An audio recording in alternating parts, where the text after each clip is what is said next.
I believe that most human beings are only living at about 40% of their capability. So the mind has a governor, like a car. If you're driving a car and the car has a governor on it, the car may say 130 miles an hour, but the governor is set for 91. Once that governor sets in, you get to 91, that car starts doing this. The car wants to go.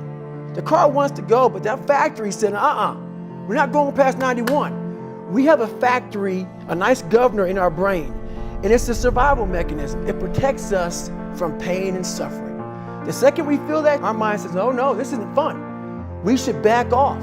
We should sit down, find something more comfortable. And there's something about the mind. The mind has the tactical advantage over you at all times.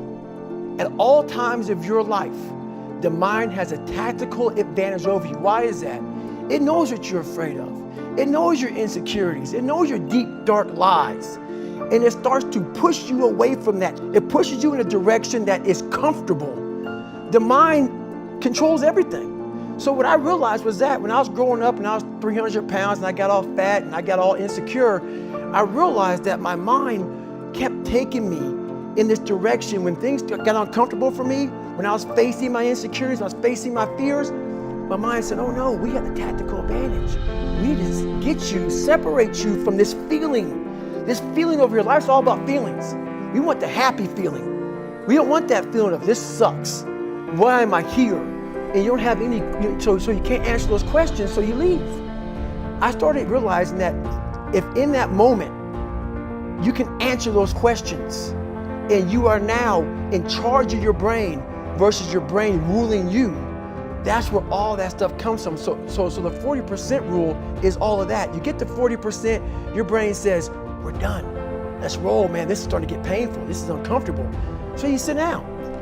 You have to figure out ways, and everybody's different. That's how the book kind of talks about, like we all have these things about, 5 steps to this and 4 steps to this. It's not more than that. It's a practice that you have to, it's a habit. So if you know that at 40%, I'm feeling pain. At 40% I'm feeling pain. That's where the 40% rule kicks in. Now it starts. Okay, I'm feeling pain. My mind's saying, get out of here, run, flee. The fight or flight kicks in. Okay, we're done, we're not good enough. It starts telling you all these things. You start to believe it because the mind controls all. This is the time when you have to gain control back of your mind. It's okay. Let me see if I can go 45%. And once you start giving yourself more and more hope and start realizing, okay, the mind starts to be, okay, what are you doing? We're supposed to be going right and you're going left. You start then controlling your mind. Start finding more in yourself. And then it goes from 40% to a lot further than that. But that's the start of it though. Get to the spot where your mind is saying stop. Wherever that is, you gotta get there first. And then that's when that starts to work for you. You gotta control yourself in that moment.